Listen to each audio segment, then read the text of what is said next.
शिक्षा भूमि संस्थान YouTube channel में मैं आपका तहे दिल से स्वागत करता हूं। चलिए दोस्तों, आज का वीडियो जो है दिल्ली सल्तनत में जो है प्रथम वंश यानी गुलाम वंश के बारे में हम लोग करेंगे। इसमें जो है कुतुबुद्दीन ऐबक और इल्तुतमिश पर आधारित ये वीडियो होगा। इसमें ये दोनों शासक के बारे में जो है संपूर्ण जानकारी मिलेगा। अगला जो वीडियो होगा वो उसमें बलबन मुख्य रूप से होगा, समझे, और उसमें अंतिम शासक तक जो भी होंगे उसमें बाकी एक और वीडियो में क्लियर हो जाएगा गुलाम वंश। तो पहले जो है आपका दिल्ली सल्तनत का पहला जो वंश था ये आपका गुलाम वंश था। ठीक है, ये जो है इस वंश को गुलाम वंश, इलवरी वंश, ममलुक वंश, दास वंश, ये सभी नामों से जानते हैं। किसको? गुलाम वंश को। गुलाम वंश का संस्थापक जो है कुतुबुद्दीन ऐबक था। ये गौरी का प्रतिनिधि था, है ना। ये जो है अपना राजधानी जो है लाहौर को बनाया और कुतुबुद्दीन ऐबक को लाख बख्श, कुरान खवा और इन्होंने मलिक या सिपह सलार का उपाधि धारण किया था। चलिए बाकी विशेष जो है इस वीडियो में हम लोग करेंगे। तो देखिएगा, पहला क्वेश्चन है गुलाम वंश के संस्थापक कौन थे, है ना, या कौन है? तो इसका आंसर हो जाएगा क्या? कुतुबुद्दीन ऐबक। ठीक है। अब देखिए, इसके बाद इनका पुत्र जो है आराम शाह, ये जो है 8 महीनों तक शासन किया। ठीक है। इसके बाद जो है इसका हत्या करके इल्तुतमिश जो है गद्दी पर बैठ जाता है। तो ये 1206 में स्थापना करता है गुलाम वंश का या दिल्ली सल्तनत का। तो 1206 से 1210 तक रहते हैं कुतुबुद्दीन ऐबक और 1210 में इनका जो है पोलो या चौगान खेलते समय जो है इनका मृत्यु हो जाता है। किनका? कुतुबुद्दीन ऐबक का। और ये जो है उसके बाद जो है 8 महीनों तक जो है शासन करते हैं कौन? आराम शाह।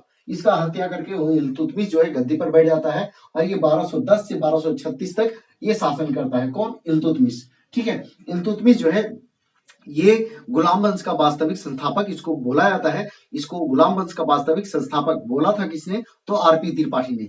ये जो है सुल्तान बनने से पहले जो है बदायूं का गवर्नर था। कौन? तो इल्तुतमिश। ये जो था अधिकारियों को वेतन के बदले भूमि देता था, उसको इक्ता कहते थे। यह 40 सदस्यों का एक समूह बनाया था जो कि प्रशासनिक सहयोग के लिए उसको तुर्क चहलगानी कहते थे, है ना। इसका विनाश जो है बलबन किया था तुर्क चहलगानी का।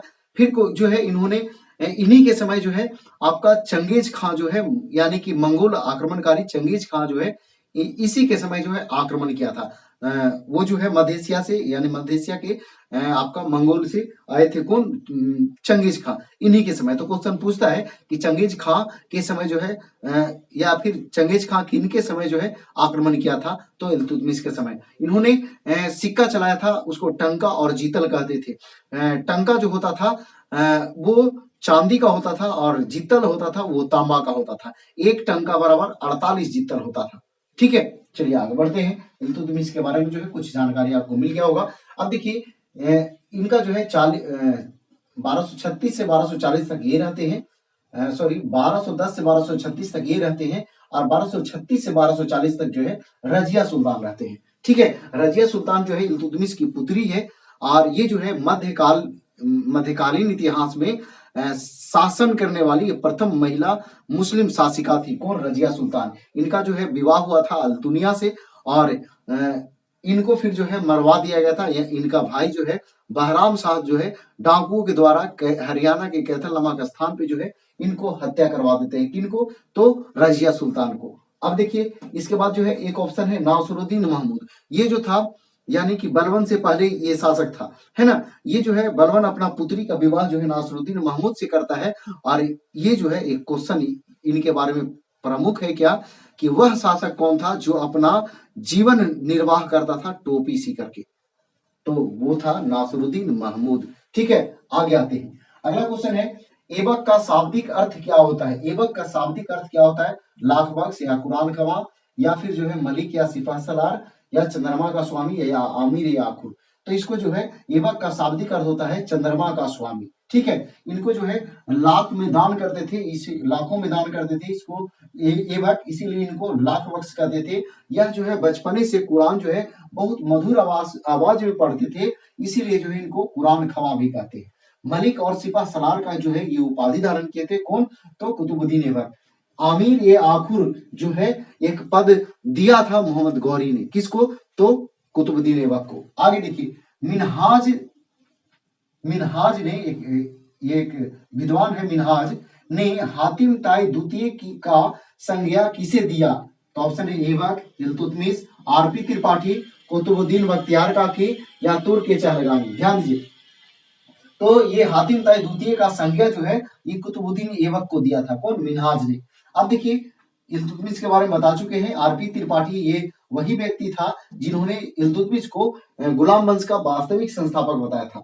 अब देखिए कुतुबुद्दीन बख्तियार काकी, इन्हीं के याद में जो है कुतुब मीनार का नींव रखा था। कौन? कुतुबुद्दीन ऐबक। जबकि कुतुब मीनार को पूरा किया था किसने? तो इल्तुतमिश ने किया था। ये तुर्क चहलगानी क्या था? ये प्रशासनिक सहयोग के लिए 40 सदस्यीय समिति बनाया गया था, उसको तुर्क चहलगानी कहते थे। ठीक है, आगे बढ़ते हैं। अगला क्वेश्चन है, इल्तुतमिश ने अधिकारियों को वेतन के बदले जो भूमि देता था उसको क्या कहते थे? टंका या जित्तल या इक्ता या सुल्तान आजम या चौगान। ये तो सब हम क्वेश्चन रिवीजन करा चुके हैं, तो इसका आंसर जो है इक्ता। कहीं कहीं जो है क्वेश्चन आपको देगा क्या, इक्तादारी प्रथा का प्रारंभ किसने किया था? तो इल्तुतमिश ने किया था। ये क्या था? तो अधिकारी जो होते थे उनको वेतन न दे करके उनको भूमि दिया जाता था, उसी को कहते थे इक्ता या फिर इक्तदारी प्रथा। ठीक है, इन्होंने टंका और जीतल सिक्का जलाए थे, तो टंका चांदी का था, जीतल तांबा का था। एक टंका बराबर 48 जीतल होता था। देखिए सुल्तान आजम का उपाधि धारण किया था। कौन? तो इल्तुतमिश किया था। इल्तुतमिश जो है सुल्तान आजम का उपाधि धारण किया था। ये चौगान जो है, चौगान खेलते समय जो है कुतुबुद्दीन ऐबक का मृत्यु हो जाता है घोड़ा से गिर करके, और इनका मकबरा जो है कहाँ है? तो लाहौर में है। किनका? कुतुबुद्दीन ऐबक का। आगे देखिए तराइन जो है, तराइन का तीसरा युद्ध 1215 में हुआ था। इल्तुतमिश ने किसके साथ लड़ा था? ऑप्शन देखिए, चंगेज खां, यल्दोज, तेमुचिन, रजिया सुल्तान या अल्तुनिया। तो इसमें जो है ऑप्शन जो है आपको ये दोनों तो छट जा रहा होगा, रजिया सुल्तान और अल्तुनिया, काहे कि ये जो है आपका बेटी दामाद हुआ इल्तुतमिश के, तो ये तो लड़ेगा नहीं। लड़ भी सकता है लेकिन ऐसे उम्मीदता जो है ये दोनों छट गया। अब देखिए यहाँ पे आंसर जो है आपका क्या होगा? यल्दोज होगा। यल्दोज और इल्तुतमिश के बीच 1215 में तराइन का तीसरा युद्ध हुआ था।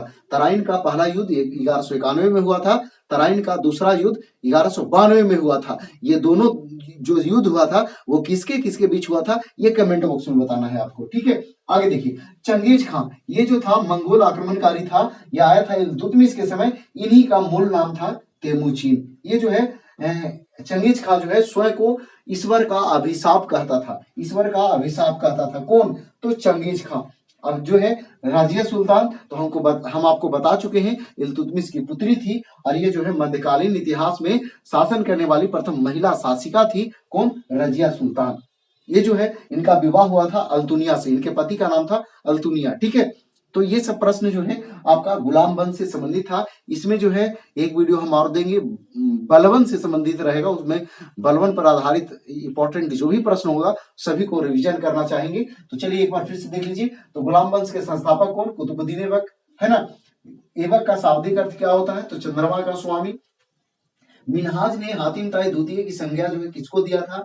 तो कुतुबुद्दीन ऐबक को। इल्तुतमिश ने अधिकारियों को वेतन के बदले जो भूमि देता था उसको क्या कहते थे? तो इक्तादारी व्यवस्था कहते थे, यानी कि इक्ता कहते थे। ठीक है, देखिए कुतुबुद्दीन ऐबक, ठीक है, फिर जो है आपका चंद्रमा का स्वामी, फिर जो है यहाँ पे कुतुबुद्दीन ऐबक, फिर यहाँ पे जो है इक्तादारी व्यवस्था। तराइन का तीसरा युद्ध जो हुआ था वो जो है आपका 1215 में इल्तुतमिश जो है किसके साथ लड़ा था? तो यल्दोज के साथ लड़ा था। ठीक है, जो क्वेश्चन हम पूछते हैं अगर आपको पता रहता है तो कमेंट बॉक्स में जरा जवाब जरूर दीजिएगा।